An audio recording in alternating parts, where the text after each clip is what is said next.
Welcome to the Books on Air podcast. I'm Suzanne Harris, and our podcast talks to the authors about themselves, their books, and their ideas.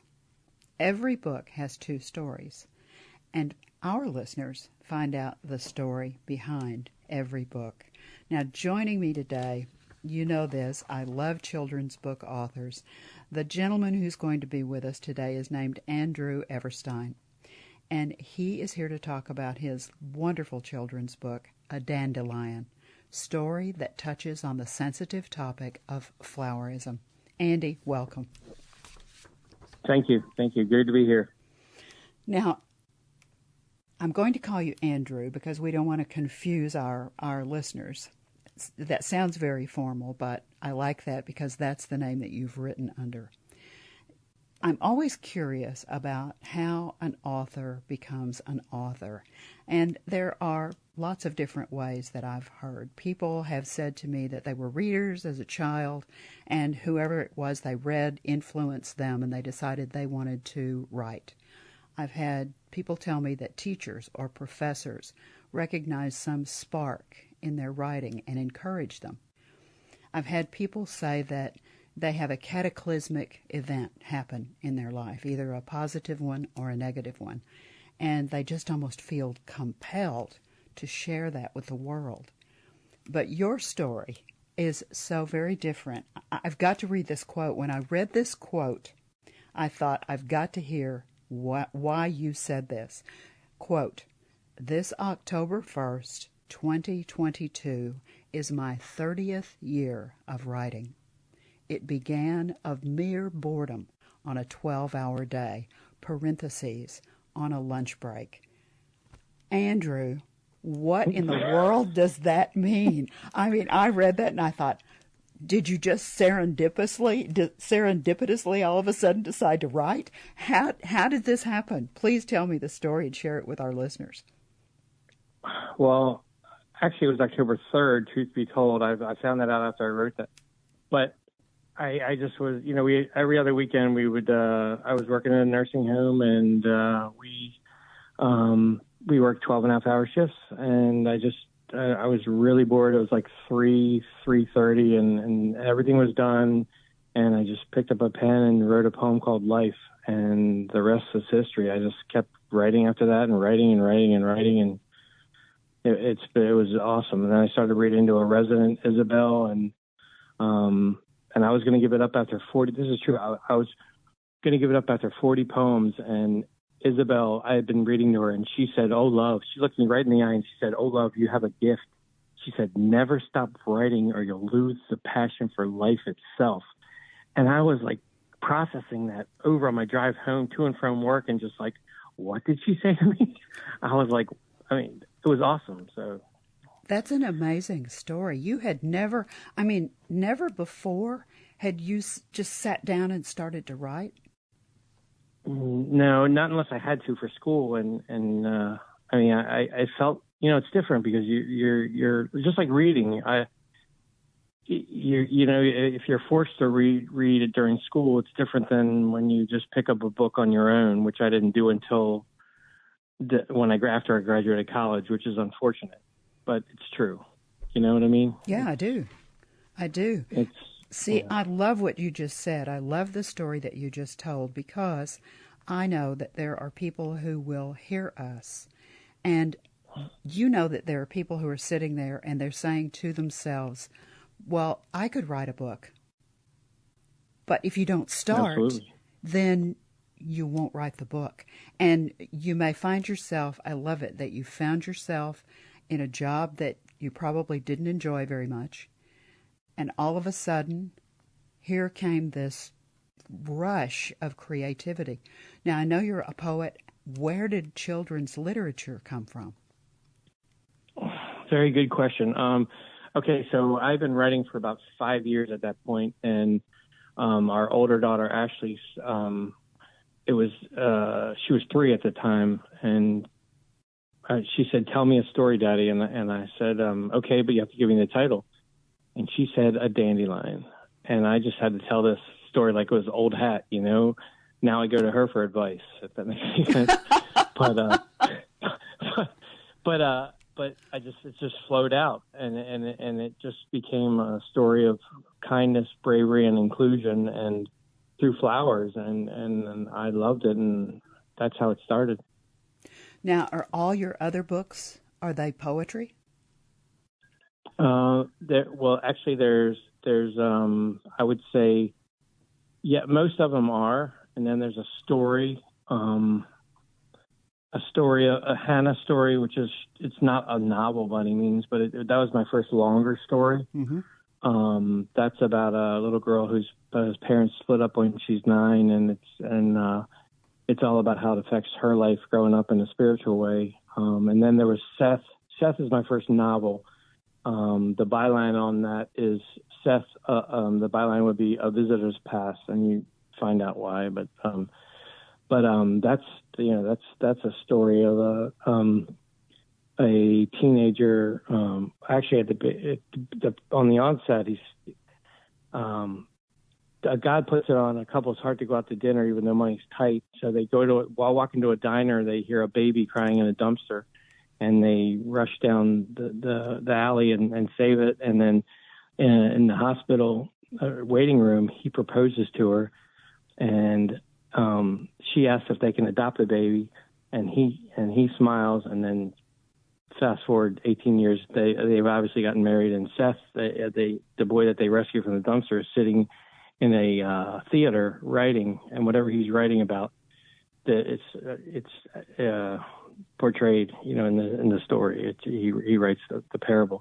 But anyway, but to answer your question, and then there's one with one book's about parables and poetry and short stories, and it goes from there. But most are poetry. Yes, that's the short answer. Sorry.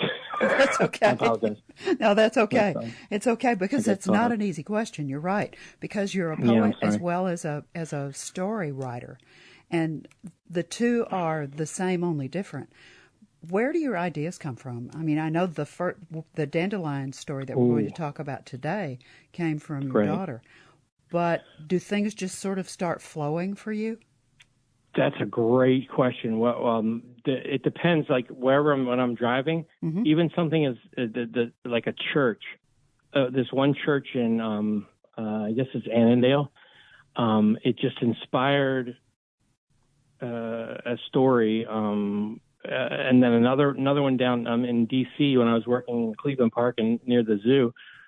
I was sitting in a bank talking to one of the ladies at the desk, and I saw this firehouse across the street, and that is a wonderful story. It's called Marshmallows, and it's about a lonely lady named Jane who she goes out for a walk, and she gets hooked up with this community group that they plan on renovating this firehouse. And it goes from there, but it's a wonderful. It's actually one of my favorite stories. But you just get inspired by different things, and I'll keep that short. But those are two examples. There's many, but But what you're giving me is actually the way the creative brain works. I've talked to enough writers. It's almost like somebody else is giving you the ideas and talking to you in your head, because that creative brain it's just such an interesting, the creative process in itself, I guess, is really so interesting to talk about. And I know that people perhaps who have never written, and I confess I've written a little fiction myself, so I get this. The characters come to you, you see them, they're not actors, they're people unto themselves. The story comes to you out of nowhere. It's sort of almost a magical experience. And if somebody hasn't ever had that kind of creative experience, we both sound nuts. You realize that? Right. Well, yeah. I've got. Can I add to that on that note? Yes, you can. Please. When I first started writing, I heard a voice in my head say "paperclip," and not all the time, but I wrote about I did a poem about a paperclip. Never heard it again. See, that's exactly the way it works. It's amazing. And it's different, but it's, you're inspired somehow. You know what I mean? I don't know. You get it. I get it. It's nailing Jell-O to a wall. There's no, you can't exactly. explain it. And only we would get it, right? Yeah. Like, what are you talking about? Well, let's try it. Exactly. Now, let's shift back to Dandelion a little bit. Sure. Give me an overview. Let's give our listeners an overview of the book.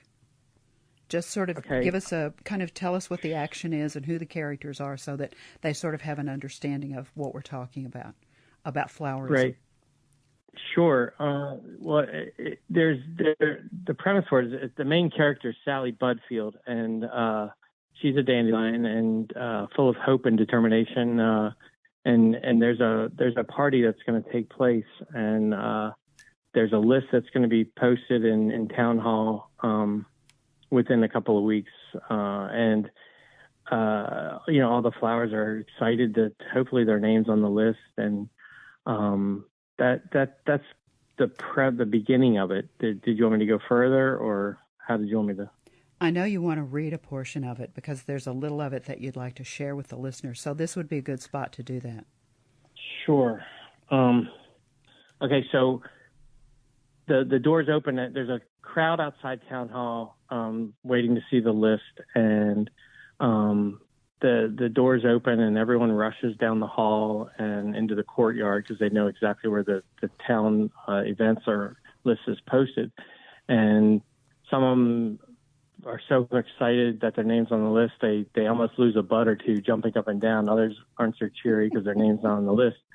But Sally, bless her heart, just gracefully walks in after everyone, and she walks out and to the list and scans the list twice, but to her dismay, the name Sally Budfield is not on the list. And then something catches her eye at the bottom, and it says specifically, "No dandelions allowed," and she's just crushed. And it goes from there. But does that answer your question? That introduces us to Sally, and that introduces us to the themes of Flowerism. Tell me about what some of the themes are that flow through the book. Themes at the beginning, maybe I don't know if I said it or not, but kindness, bravery, and inclusion through flowers. And flowerism is a made-up term. It's a nicer term than racism, and I figured that if Dr. Seuss can make up a word, so can I, for the common good. I thought that was, it just came to me, and then I had little business cards. I gave out 1,000 of them, but on the top it says, I just took a picture of the cover of the book, and that statement at the top is on there. But does that answer your question at all? Yes, of course it does. Tell me about the cover of the book. We wanted to talk about that. Oh, wow. Well, I was very okay. Can I tell you about the? Okay, so I got to pick the illustrations, or actually, can I? Okay, I sent out thousands of not thousands, maybe hundreds or whatever, if not thousands, of correspondence. Just no. So my wife is a nanny, and she brought home Shel Silverstein's A Giving Tree, mm-hmm. and it sat on the coffee table all week, and so Sunday I had my mug of coffee, and she was still asleep, so I was like, there's nothing I'd rather do than read this book. I was like, wow, what a great message. And then I'm like, well, let me just send one more email to my publisher, iUniverse. And usually I get so much hope. And I was like, yeah. This time I was just like, what happens. And that Tuesday I got something back, and they said, yes, we do that now. And I'm like, you have my complete attention, and so I got to pick the illustration style. And they said, we'll start with 3 dandelions. I said, you don't have to go any further. Whoever drew this picture should get a cookie, right? Because Sally Budfield, this captures her whole soul. And then I got I get different, the little process. But when I got the cover, I didn't have anything. It was just perfect. You have Sally, just the way she looks. I don't know. I wish I could. Could paint a picture for you. It's just so colorful and vibrant, and I love it. And you just saw it in your head, and you knew what you wanted, and there it was, right? Right. And the pictures that they painted were as long as the message was conveyed, it was like, I was like, wow, okay, that's a little different, but I don't think I had every scene painted out in my head. But when I saw it, I'm like, that's it. You know what I mean? Mm-hmm, I don't I know do. if that makes sense. I don't know. Who do you think is the audience for Dandelion, Andrew? Do you think it's... I've been asked that. Yeah. Yeah, I've said it to people before. Anyone from 3 to 103 can get something out of it, but I would say 3 to 10 realistically. But I'm telling you, it has a good message of it. We need more kindness in the world more than ever. I mean, now that it's taken, like, let's see, 24 years since the onset of this that I told it to Ashli, our daughter.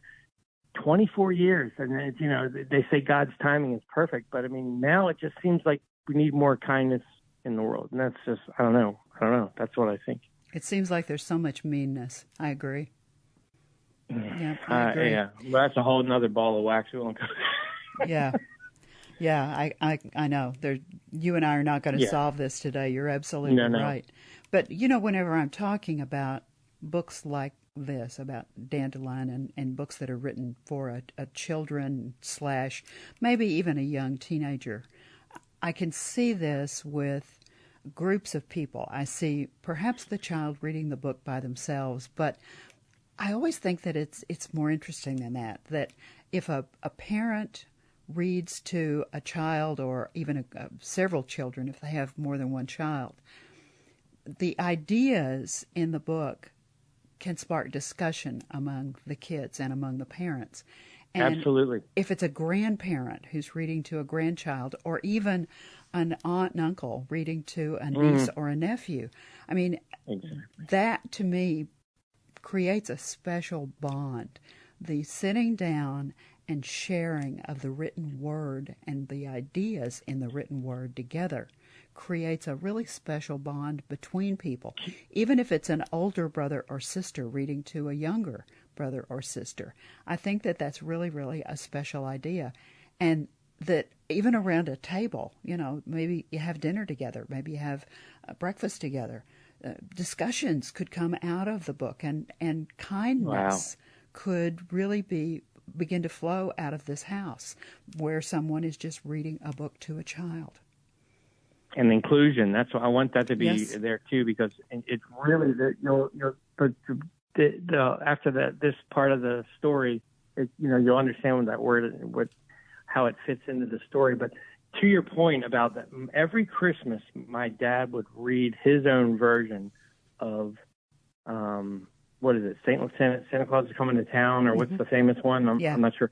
Yeah. I cherished that every year, the way he interjects his little funny stuff, that became paramount. I mean, it's now I can't read the story without hearing my dad's funny part. You know what I mean? Well, see, and to your point, is awesome. That sparked a nice memory. So thank you for that. See, that's exactly what happens when people share literature like that. They create the memory, and that's exactly what will happen.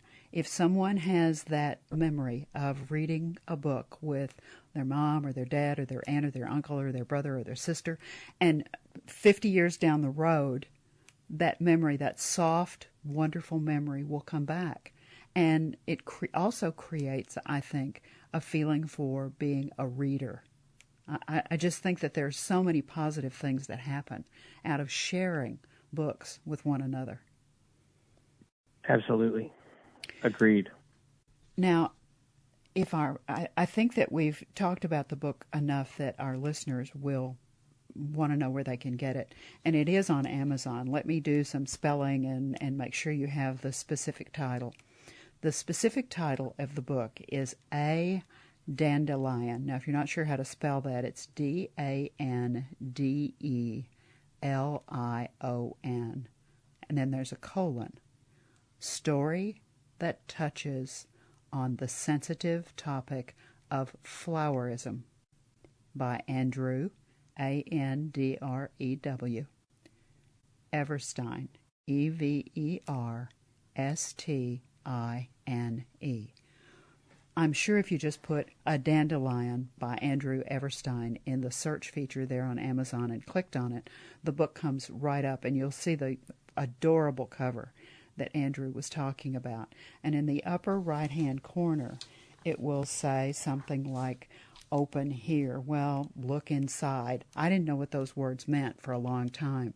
If you put your cursor on those two words and you click on it, the book will open electronically, and you can read a nice excerpt from the book itself so that you can really hear Andrew's wonderful prose.